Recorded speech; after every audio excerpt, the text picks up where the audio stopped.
Assalamualaikum. So, kita sambung untuk part yang kedua untuk trial Negeri Melaka 2023.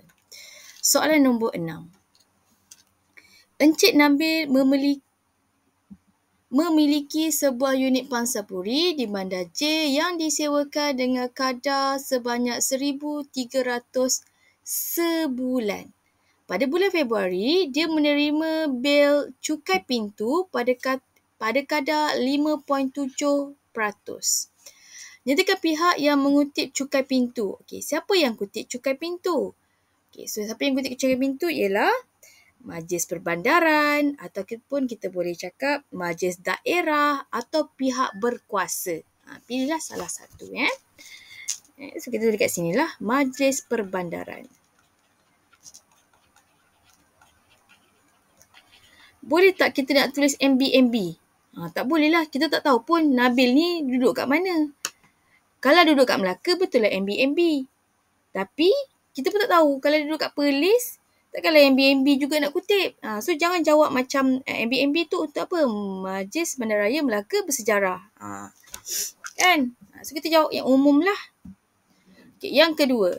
Hitung cukai pintu yang perlu dibayar oleh Encik Nabil untuk setahun. Dia tanya bil untuk setahun. Okey, 1,300 adalah sebulan.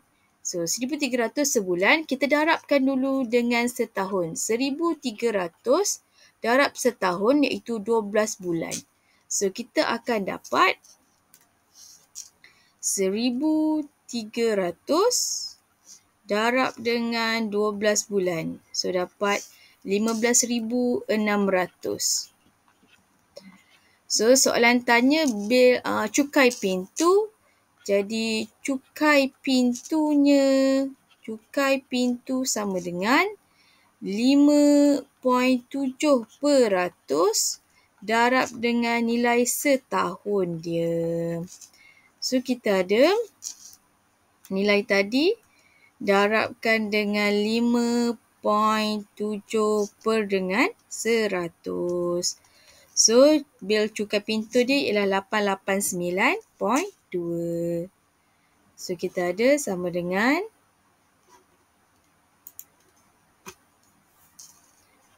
889.2. Lagi sekali saya cakap ini berkenaan dengan sen dan sen. So, kita kena letak kosong di belakang.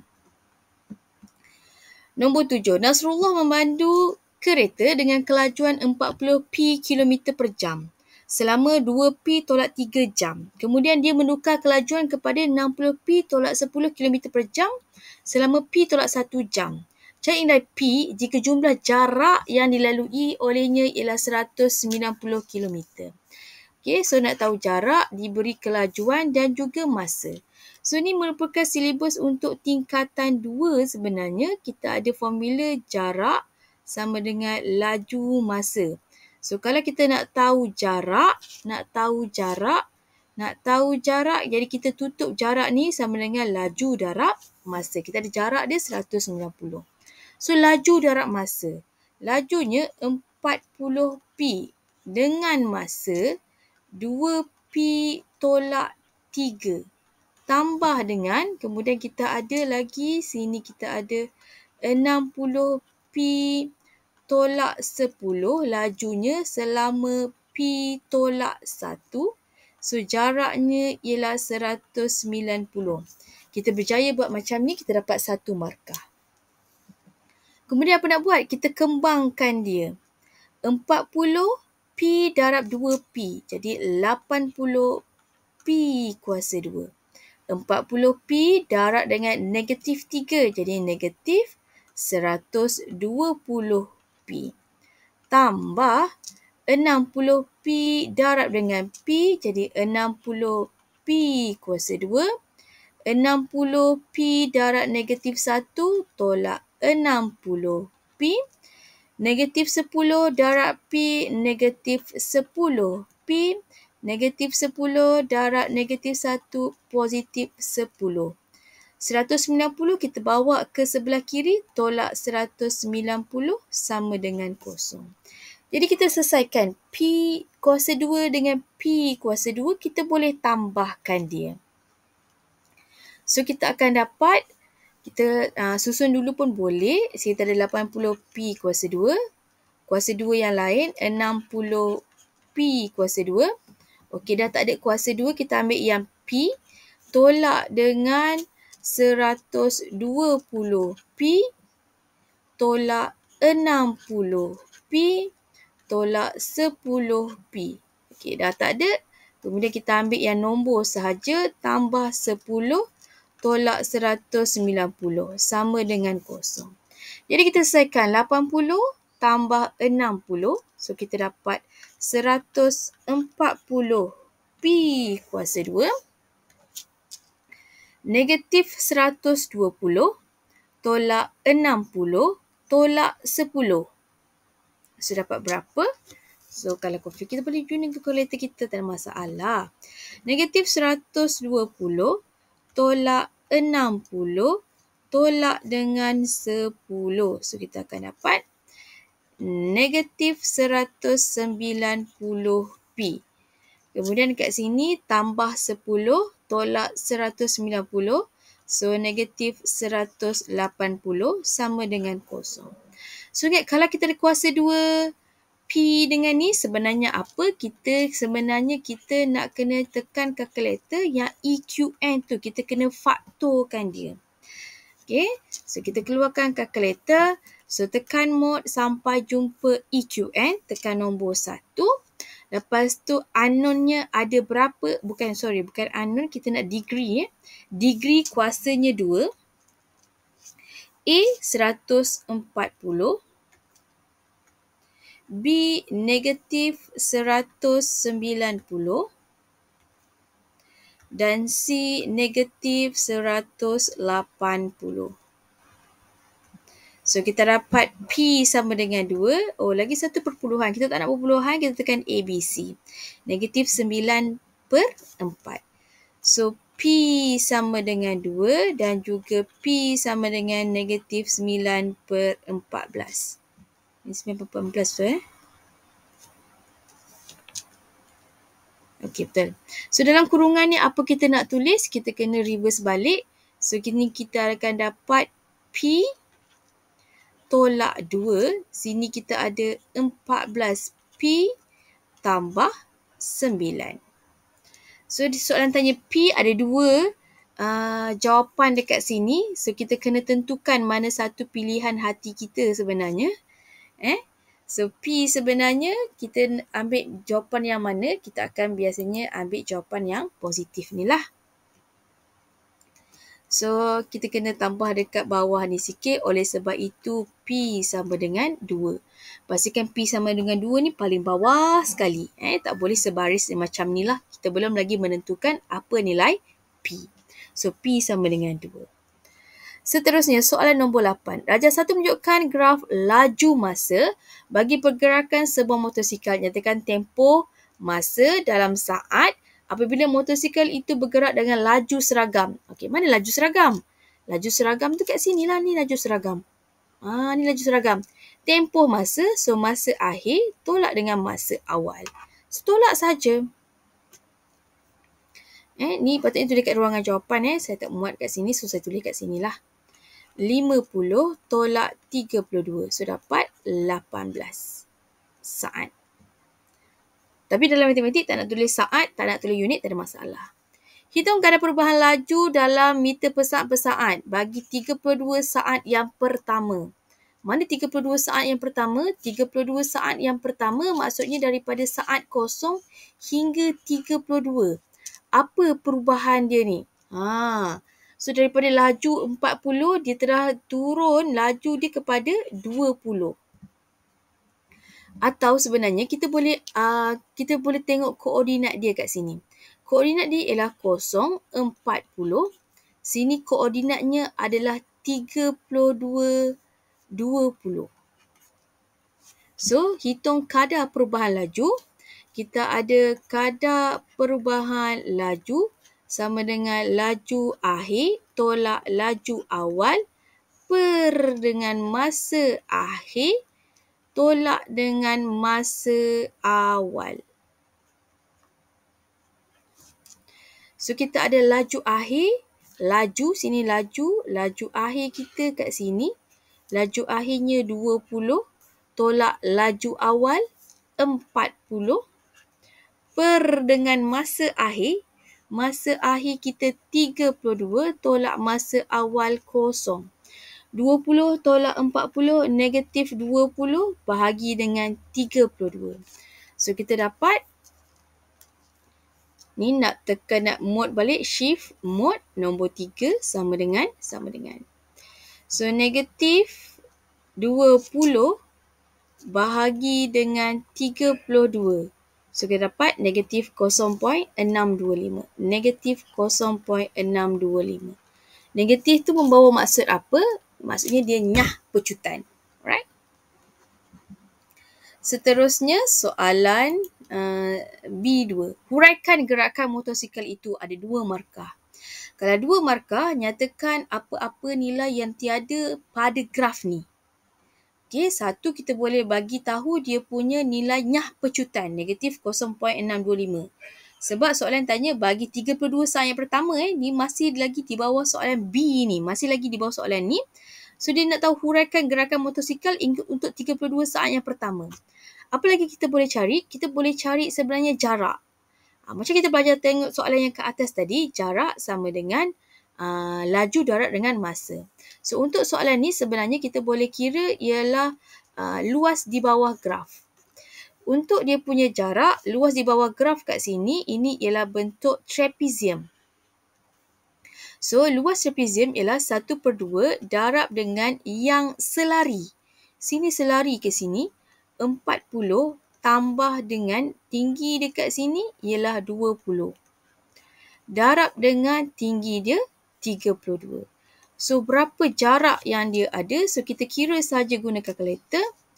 1/2 darab dengan dalam kurungan 40 tambah 20 tutup kurungan darab dengan 32. So, jarak dia ialah 960 meter. So, kita boleh jawab untuk soalan ini ada 2 markah di situ. Huraikan gerakan. So, kita boleh kata motosikal bergerak sejauh 32 saat dalam dengan nyah pecutan negatif 0.625 dengan jarak 960 meter. Satu jawapan dia lah. Motosikal bergerak dengan nyah pecutan 0.625 dengan jarak 960 meter. Okay, seterusnya soalan nombor 9. Rajadu menunjukkan 2 garis selari POQ dan RMS. Kalau selari, apa maksud selari? Kalau selari biasanya dia akan letak simbol macam ni atau kita tahu dia punya nilai kecerunannya adalah sama. Kalau tengok kat sini Y sama dengan negatif 1/2X. So, kita tahu rumus untuk persamaan gaya lurus. Persamaan gaya lurus ialah Y sama dengan MX tambah C. Mana-mana yang melekat pada X ni,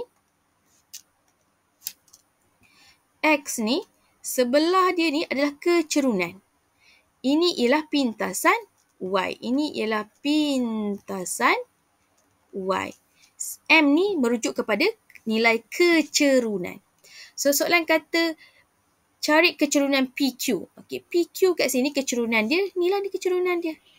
Tak payah cari. So, kecerunan M sama dengan negatif 1/2. 1 markah. Selesai dapat 1 markah. Persamaan gaya lurus RMS. RMS, kita tahu kecerunan dia sama. So, maksudnya dekat sini, kecerunan dia ialah negatif 1/2. So, kita ada persamaan Y sama dengan MX tambah C. Y sama dengan MX tambah C. So, M negatif 1/2. Cari satu titik yang ada kat sini. Okey, so sini kita ada 4, 6. So, 4 tu sebenarnya nilai X dan 6 itu ialah nilai Y.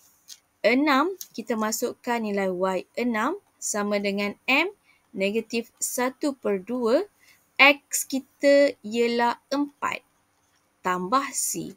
So, boleh cari nilai C. Kalau rasa tak mahir untuk pergi kiri kanan, darab dan sebagainya, kita boleh guna bantuan kalkulator. Kita masuk sahaja 6 sama dengan negatif 1/2 kurungan 4 tambah apa-apa huruf kita letakkan huruf X. Okey, shift calculate, shift calculate. So, kita dapatlah X ke 8. Sebenarnya C lah tu. C sama dengan 8. Persamaan gaya lurus, kita mesti ada M, kita mesti ada C. So, jawapan dia ialah, persamaannya ialah Y sama dengan M. Kita ambil nilai M dekat sini. Negatif 1/2X tambah dengan C 8.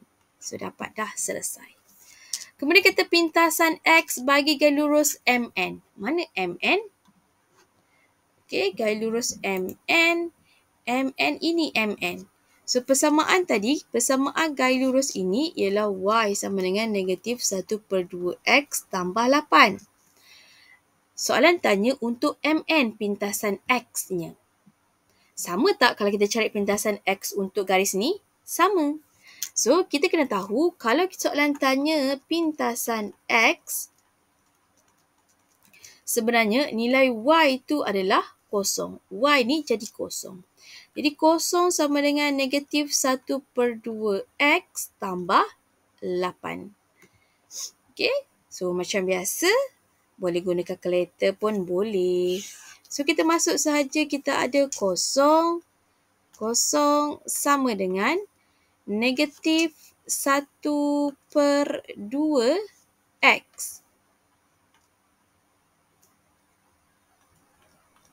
Ataupun 1/2 tu kita buat 0.5 pun boleh. 0.5X tambah dengan 8. So, tekan shift calculate, shift calculate. So, dapat 16. So, X tu sama dengan 16 lah. Pintasan X tu untuk MN adalah 16. Atau kalau nak tunjuk jalan kerja yang biasa tu macam mana? Okey, daripada sini saya tunjuk balik. So, daripada sini, so 8 ni bawa sini jadi negatif 8. Negatif 8 sama dengan negatif 1/2X. So, sini kita ada 2 dekat sini, bawa sini. So, kita ada negatif 8 darab dengan negatif 2 sama dengan X. Negatif 8 darab negatif 2 dapat 16 sama dengan X. Sama sahaja. Okey, soalan seterusnya, soalan nombor 10.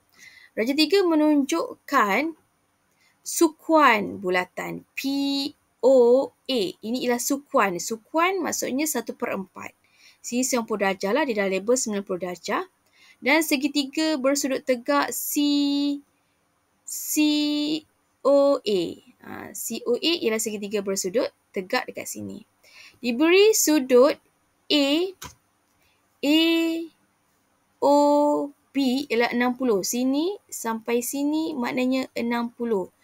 Jadi kita faham, maksudnya kalau situ 60, maksudnya sini 30 lah. Sebabnya tambah dapat 90. Yang pertama, hitung dalam cm panjang lengkuk AB. So, AB kat sini. Soalan tanya panjang lengkuk A sampai B. Ni. So, sudut yang mencangkupinya adalah 60. So, panjang lengkuk dalam cm. Jadi, kita ada untuk A. So, panjang lengkuk AB kita ambil berapa darjah? 60 darjah per dengan 360 darab dengan 2 pi J. So, kita masukkan nilai-nilainya. Darab dengan 2. Darab dengan pi 22/7. Darab dengan J adalah jejari iaitu 10. So, kita kira dapat berapa? 60/360 darab 2 darab 22/7 darab dengan 10. So, dapat 10.476. Okey, 6 kita bundarkan jadi 48. 10.48. Selesai untuk A. Kemudian B, luas dalam cm persegi kawasan Belorek. Okey, saya buat kat atas lah jawapan dia. So, kita kena ada idea dulu apa kita nak buat. So, kita ada satu segitiga ni. Maksudnya kita boleh cari dulu luas segitiga. Tapi kita kena tolak luas untuk yang warna putih ni. Kemudian tambah untuk nilai satu lagi sikit sektor dekat sebelah ni. Maksudnya kita punya idea ialah satu segitiga tolak dengan yang kita ada sudut 60. Ini sudut 60. Kemudian kita tambah untuk sektor yang sudut 30. Okey, jom kita buat. Luas segitiga. Luas segitiga ialah 1/2 darab tapak 17 darab tinggi 10. Tolak dengan untuk sektor bulatan, sektor 60 yang warna putih, 60/360 darab dengan pi J kuasa 2. Pi darab dengan J kuasa 2. 10 kuasa 2. Kemudian kita tambah yang hujung ni. Tambah, kita ada 30/360 darab dengan pi J kuasa 2. Itu idea keseluruhan kita. Jadi kita carilah nilai. Nak tekan sekaligus pun boleh atau untuk berhati-hati nak tekan satu persatu juga boleh. 1/2 darab 17 darab dengan 10. So, dapat 85. Tolak dengan 60 per dengan 360 darab dengan 22/7 darab dengan 10 kuasa 2. 52.38. 52.38 tambah dengan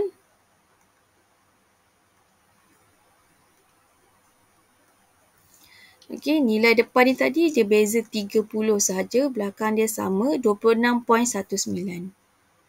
26.19. So, jawapan kita akan dapat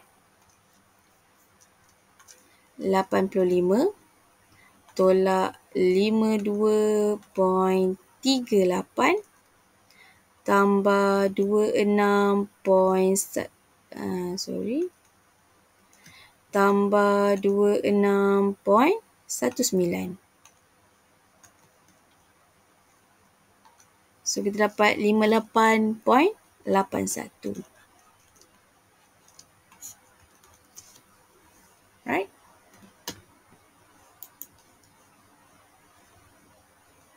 Okey, itu sahaja untuk bahagian A. Terima kasih.